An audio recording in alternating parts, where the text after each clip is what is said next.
Jagtial Bharatiya Janata party Telangana రాష్ట్ర శాఖ చేపట్టిన విజయసంకల్ప యాత్రలో భాగంగా కొమరం భీం క్లస్టర్ జగిత్యాల నియోజకవర్గం రాయికల్ పట్టణంలో స్థానిక అంగడి బజార్లో నిర్వహించిన బహిరంగ సభలో ముఖ్య అతిథులు ఆర్మూర్ ఎమ్మెల్యే పైడి రాకేష్ రెడ్డి, రాష్ట్ర కార్యదర్శి పల్లె గంగారెడ్డి, జిల్లా అధ్యక్షులు పైడిపల్లి సత్యనారాయణరావుతో కలిసి పాల్గొన్న బీజేపీ రాష్ట్ర కార్యవర్గ సభ్యురాలు, జగిత్యాల నియోజకవర్గం ఇన్ఛార్జ్ బోగ శ్రావణి. ఈ సభను విజయవంతం చేసిన ప్రజలకు, నాయకులకు, కార్యకర్తలకు ప్రత్యేక ధన్యవాదాలు తెలిపారు.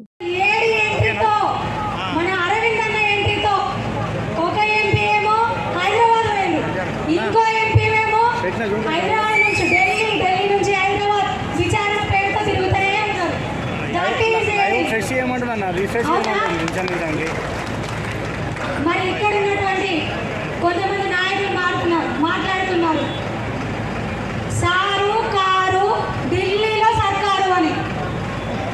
ఏమై పోటీ కాదు కదా, పార్లమెంట్ గేటును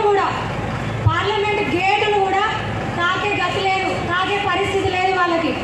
ఇక ఇంకా కొంతమంది నాయకులు ఉన్నారు, రాజకీయ పురోగతులు అన్నారు కావచ్చు వాళ్ళని.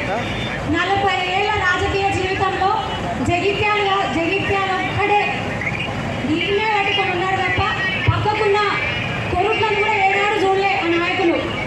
మరి ఇప్పుడేమో నిజాం వారికి ఇయ్యం ఇచ్చుకుంటా అంటున్నారట, నిజాం వారికి ఇయ్యం ఇచ్చుకుంటా అని పాపులాడుతున్నారట.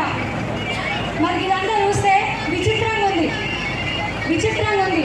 ఇక్కడ నుంచి పార్లమెంట్ సెగ్మెంట్ నిజామాబాద్ లాస్ట్ నియోజకవర్గం దాకా ఎంత బాగులాడినా కూడా ప్రశ్నించే గొంతుకనే చెప్పుకుంటారు కదా, వారు గతంలో చెప్పుకుంటూనే ఉంటుండే.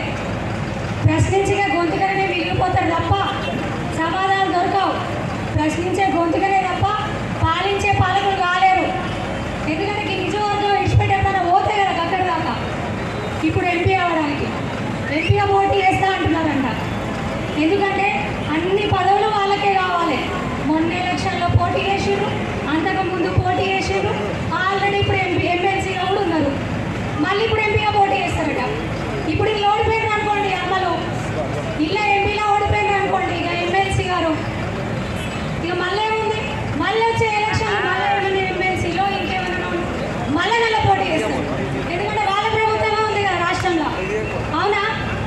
వాళ్ళనే ఉంది కదా, వాళ్ళే చేస్తారు. లేకపోతే మంత్రి పదవి అడుగుతారు, ఏ నామినేటెడ్ పదవి తీసుకుంటారు. యుద్ధం సిద్ధం. ఇప్పుడు జరిగే ఎన్నికలు దేశ ద్రోహులకు, దేశ భక్తులకు మధ్యన పోరాటం. ఇది కాంగ్రెస్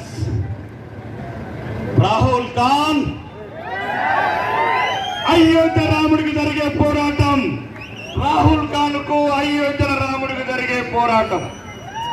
500 సంవత్సరాలుగా మా రాముడేడి, మా రాముడెక్కడ, మా రాముడికి గుడి లేదు, మా రామచంద్రుడికి గుడి లేదని 500 సంవత్సరాల నుంచి ఈ ప్రపంచంలో ఉన్న హిందువులంతా కళ్ళ నీళ్లు పెట్టుకుంటే ఏ ఒక్క నా కొడుకు, ఏ ఒక్క నా రాజు, ఏ ఒక్క నా సుల్తాన్, ఏ ఒక్క నా నిజాం, ఏ ఒక్క నా కాంగ్రెస్ నా కొడుకులు ఒక్కడు రాముణ్ణి చేసాలలో పెట్టిన కొడుకులు, రాముణ్ణి గంటల కింద పెట్టిన కొడుకులు, మన రాముడు, మన సీతాదేవి, ప్రపంచానికి ఆదర్శం రాముడు. ఈ నా కొడుకులు కింద పెట్టిన నా కొడుకులు మళ్ళొస్తున్నారు. ఒక్కడు ముసుగులు వేసుకొని వస్తున్నారు కొడుకులు. అభివృద్ధి గురించి సోదరులు చెప్పారు. ఆత్మాభిమానం. ఇదే లేని రోజు ఎటు పోతారు, ఏడబడుతున్నారు. వీళ్ళు సరిగ్గా చెప్పిన రోజు చెప్పలేదు. నేను చెప్తా 18% ఉన్న హిందువుల్ని పాకిస్తాన్ లో 1% తగ్గించారు కదా. సంపితిరి, అత్యాచారాలు చేస్తారు, ఏళ్ళ కొడితే సంపితిరి. ఏమి న్యాయమరా? ఎందుకు అడగలేదు కాంగ్రెస్ 40 ఏళ్ళు? ఒకటి వేలాది మంది స్త్రీలను అత్యాచారాలు చేస్తుంటే ఏ ఒక్క నా కొడుకు అడగలేదు, ఏ ఒక్క కాంగ్రెస్ నా కొడుకు అడగలేదు.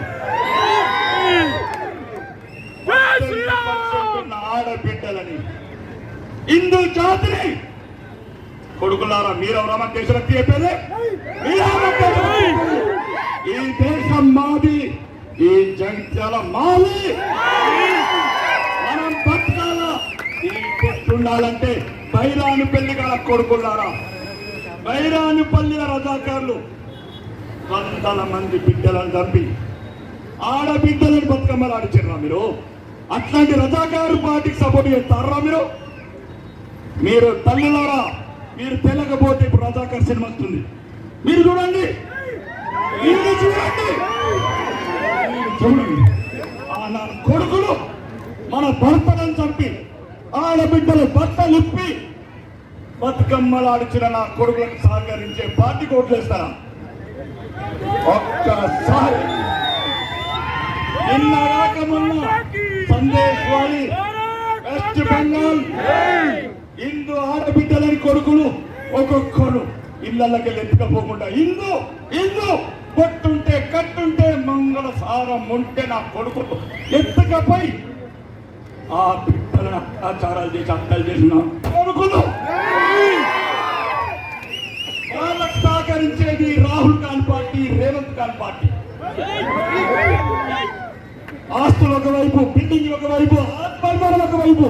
ఆత్మ లేదు, శీలం లేదు, బతికేందుకు సచ్చెందుకు దేశం. మన బిడ్డలని, మన అక్కలని, మన చెల్లెళ్ళని కొడుకులు రంపాలతో వస్తున్నారు. డబ్బులు ముఖ్యం కాదు, దైవం దైవం ముఖ్యం.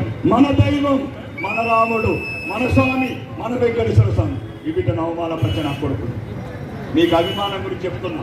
ఆఫ్ఘనిస్తాన్లో 3 లక్షల మంది సిక్కులు, హిందువులు అందరినీ చంపేసింది.